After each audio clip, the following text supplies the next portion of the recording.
देखिए दोस्तों, आज हम देखने वाले हैं विज्ञान की शाखाओं के प्रमुख जनक, जो आप लोगों के एग्जाम के लिए बहुत इंपॉर्टेंट है। तो देखते हैं। ठीक है। कोशिका विज्ञान का जनक, कोशिका विज्ञान के जनक कौन है? Robert Hooke. कौन है? रॉबर्ट हुक ने क्या की? कोशिका की खोज की। कब? 1665 ईस्वी में। और कई बार ये क्वेश्चन पूछा जाता है, तो ये क्वेश्चन आप लोगों के एग्जाम के लिए बहुत इंपॉर्टेंट है कि कोशिका विज्ञान की खोज किसने की? किसने की? रॉबर्ट हुक ने। कब? 1665 ईस्वी में। मानव शरीर की सबसे छोटी इकाई क्या है? कोशिका। क्या है? कोशिका क्या है? मानव शरीर की सबसे छोटी इकाई है। और मानव शरीर की सबसे छोटी कोशिका क्या है? शुक्राणु। और मानव शरीर की सबसे बड़ी कोशिका क्या है? अंडाणु। ये तो हो गया आप कोशिका का अध्ययन। कई बार एग्जाम में पूछा जाता है कि कोशिका का अध्ययन क्या कहलाता है, तो क्या कहलाता है? साइटोलॉजी। क्या कहलाता है? साइटोलॉजी क्या है? कोशिका का अध्ययन कहलाता है। ठीक है। कोशिका का पावर हाउस, कई बार ये भी पूछा जाता है कि कोशिका का पावर हाउस क्या कहलाता है, तो क्या कहलाता है? माइटोकांड्रिया। क्या कहलाता है? माइटोकांड्रिया। ठीक है। कोशिका का सिद्धांत किसने दिया था? स्लाइडन एवं स्वान ने। क्या कहना था इनका? कि जीवों का शरीर एक कोशिका से नहीं, अनंत कोशिकाओं से मिलकर बना होता है। लेकिन जो वर्तमान सिद्धांत दिया रूडोल्फ बर्शाउ ने, इनका क्या कहना था? कि केवल आप एक तथ्य बता रहे हो। सिद्धांत किसने दिया? रूडोल्फ बर्शाउ ने। इनका कहना क्या था? कि कोशिका की उत्पत्ति पूर्ववर्ती कोशिका के विभाजन से होती है। किससे होती है? पूर्ववर्ती कोशिका के विभाजन से होती है। ठीक है। नेक्स्ट देखते हैं। आनुवांशिकी विज्ञान के जनक। क्या? अनुवांशिकी विज्ञान के जनक, ये भी बहुत इंपॉर्टेंट है। ये भी कई बार एग्जाम में पूछा गया है और ये पूछा जा सकता है। ठीक है। तो अनुवांशिक विज्ञान के जनक कौन है? Gregor John Mendel. कौन है? Gregor John Mendel. अनुवांशिकता क्या होती है? लक्षणों को एक पीढ़ी से दूसरी पीढ़ी में पहुंचाना क्या कहलाती है? अनुवांशिकता कहलाती है। और अनुवांशिकता शब्द की जो इकाई है क्या है? जीन है। क्या है?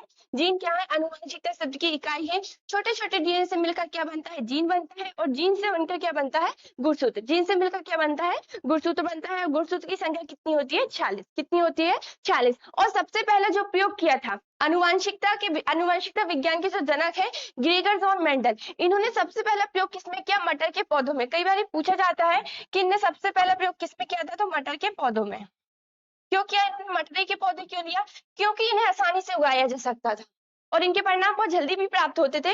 एक वर्ष में दो दो बार उगाया जा सकता था। ठीक है। इसलिए इन्होंने क्या किया? मटर के पौधों में अपना प्रयोग किया। नेक्स्ट देखते हैं। वनस्पति विज्ञान के जनक। क्या? वनस्पति विज्ञान के जनक कौन है? थियोफ्रास्टस। कौन है? थियोफ्रास्टस क्या है? वनस्पति विज्ञान के जनक। वनस्पति विज्ञान क्या है? जीव विज्ञान की शाखा है। जीव विज्ञान की कितनी शाखा है? दो शाखा है, जंतु विज्ञान और वनस्पति विज्ञान। ठीक है। जीव विज्ञान क्या है? जीव विज्ञान की वह शाखा जिसके अंतर्गत हम समस्त जीवधारियों का क्या करते हैं? अध्ययन करते हैं। क्या कहलाती है? जीव विज्ञान। और जीव विज्ञान की कितनी शाखा? दो शाखा, जंतु विज्ञान और वनस्पति विज्ञान। जंतु विज्ञान क्या है? जीव विज्ञान की वह शाखा जिसके अंतर्गत हम समस्त जीव जंतु का क्या करते हैं? अध्ययन करते हैं। क्या कहलाती है? जंतु विज्ञान। वनस्पति विज्ञान क्या है? जीव विज्ञान की वह शाखा जिसके अंतर्गत हम क्या करते हैं? पेड़ पौधों का, समस्त पेड़ पौधों का क्या किया जाता है? अध्ययन क्या किया जाता है? क्या कहलाती है? वनस्पति विज्ञान। ठीक है। जीव विज्ञान के जनक कौन है? कई बार ये पूछा जाता है कि जीव विज्ञान के जनक कौन है, तो अरस्तु। कौन है? अरस्तु क्या है? जीव विज्ञान के जनक है। और वनस्पति विज्ञान के जनक कौन है? थियोफ्रास्टस। कौन है? थियोफ्रास्टस। नेक्स्ट देखते हैं। जीवाणु विज्ञान के जनक, बैक्टीरिया। जीवाणु विज्ञान के जनक कौन है? Louis Pasteur. कौन है? Louis Pasteur. ठीक है। और इनकी खोज तो बहुत से वैज्ञानिकों ने की है। ठीक है। जैसे जीवाणु का जनक किसे कहा जाता है? फादर ऑफ बैक्टीरियोलॉजी किसे कहा जाता है? ल्यूवेनहॉक को। किसे कहा जाता है? ल्यूवेनहॉक को। जीवाणु क्या होते हैं? आपको वो भी याद रखना है। जीवाणु कैसे होते हैं? तो सूक्ष्म जीव। कैसे होते हैं? सूक्ष्म जीव होते हैं बहुत, जिन्हें हम नग्न आंखों से नहीं देख पाते हैं। ठीक है। कई जीवाणु होते हैं जिन्हें हम नग्न आंखों से नहीं देख पाते हैं। जैसे दूध का दही में परिवर्तन होना, ये लाभदायक जीवाणु है। क्या? लैक्टोबैसिलस, जिसे हम नग्न आंखों से नहीं देख पाते। किसके माध्यम से देखते हैं? सूक्ष्मदर्शी के माध्यम से देखते हैं। ठीक है। जीवाणु के कारण मानव शरीर में कई रोग उत्पन्न होते हैं। ऐसे नहीं कि सिर्फ मानव शरीर में देखने को मिलते हैं, पशु में देखने को मिलते हैं, पेड़ पौधों में देखने को मिलते हैं। अगर हम मानव शरीर की बात करें तो मानव शरीर में कौन कौन सा रोग होता है? हैजा हो गया, निमोनिया हो गया, टाइफाइड हो गया, तपेदिक हो गया। ठीक है। तपेदिक टीबी उत्पन्न करने वाला जो जीवाणु होता है, कई बार ये क्वेश्चन पूछा जाता है, तपेदिक उत्पन्न करने वाला जीवाणु क्या है? तो क्या है? माइकोबैक्टीरियम। Mycobacterium tuberculosis. क्या है? ट्यूबरक्लोसिस।